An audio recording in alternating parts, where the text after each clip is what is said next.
Welcome back to Rush the Field, your one-stop shop for college football. We are just over a week into the offseason, and we've already seen some big moves within the Big Ten. More specifically, Ohio State's defensive coordinator position is now vacant and up for grabs. Jim Knowles, who led the Buckeyes to the #2 scoring defense in all of college football last year, has taken a job to be the highest paid defensive coordinator at Penn State, $3.1 million a year for 3 years. This is huge. This idea of paying your staff also goes back to paying your players, making sure that you have the right roster. $20 million roster, high results. Just like everyone's been talking about, how I mentioned last week, I think that theme continues throughout the year and throughout the entire offseason. Knowles' resume has definitely shown him to be a worthy candidate for this position at Cornell, Oklahoma State. He's got the resume. Penn State definitely got a great deal with its defensive coordinator. I think the biggest question left is for Ohio State Buckeye fans is why exactly did he leave Ohio State, a national championship winning team, to go to a team that always seems to be on the outside looking in of the playoffs? And I think the answer is pretty black and white when it comes down to look at how many people are projected to be in the draft this year for Ohio State's defense, comparatively speaking to Penn State, who is still building that roster to lead them to an eventual national championship. I think it's a good time to announce that I'm coming back for my 5th year. I'm just kidding. Coach Dan, Coach Johnson said it's time we got to Columbus. At the end of the day, there probably wasn't much left for Knowles at Ohio State. Not enough for him to feel a need to keep continuing this path, knowing that he's proven to be an outstanding defensive coordinator. Another big question for Buckeye fans is who is going to take that position?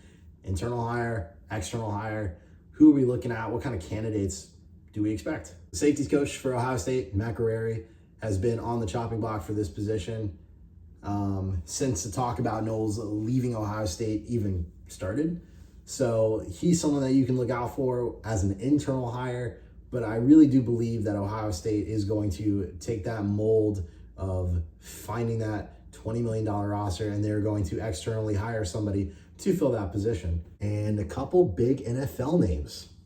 You'd be surprised. Jim Leonard from the Broncos making a playoff berth this year. I don't mind it.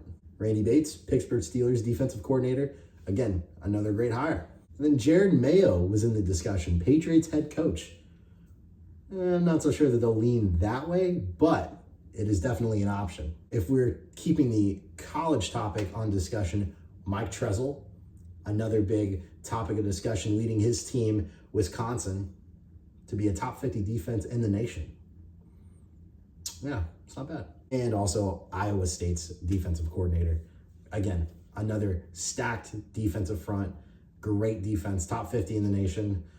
I think Ohio State's not going to really make a ton of mistakes choosing who they're going to pick, but I have a big feeling it's going to be an external hire. So if you're a Penn State fan, you're probably looking into this next season, feeling pretty good, knowing that you've retained Drew Aller. Again, a lot of questions about his role and how he's going to play into Penn State, but I do believe that this hire alone is going to boost recruiting for Penn State leading into this next year, and it's going to make them a force to be threatened with on the defensive side. So I'm excited to see them. I think that they're going to be a top 4 team right out of the gate. I wouldn't be surprised if they're preseason ranked 3 or 4 going into this next season. And I'm sure James Franklin is probably just fist bumping the air. He knows that this could be his big time, his big break. And, you know, like I mentioned, he's been on the door knocking for a really long time now. So I'd be happy to see them finally make a big run for it. Anyway, guys, that's going to be it for this week and this offseason update. Tune in for your next one. We're going to talk about players, more coaching positions. We'll just see what happens. College football is all over. So thank you guys for tuning in. Have a good one.